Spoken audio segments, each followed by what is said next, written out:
Welcome to Tenor Tech, where I solve the problems you didn't even know you had. You start by gathering measured ingredients and tools. Accuracy matters.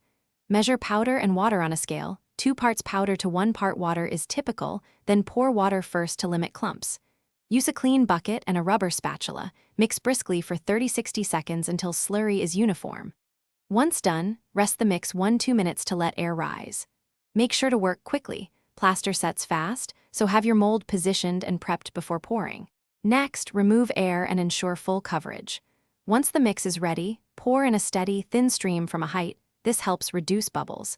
If you have a vibrating table or can tap the mold, do so to bring bubbles to the surface. Apply a thin slurry or brush coat for fine details, then fill the rest.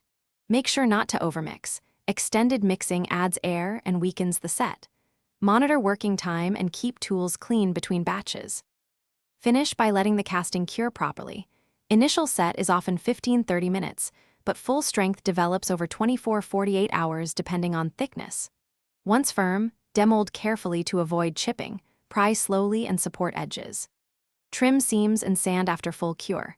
If you see small voids or weak areas, make a thin slurry patch and press it into the defect. For structural issues, reinforce with a fabric layer embedded in plaster. If pieces crumble, check water ratio and mix time for next pour. Thanks for watching. Subscribe to keep your life in tune.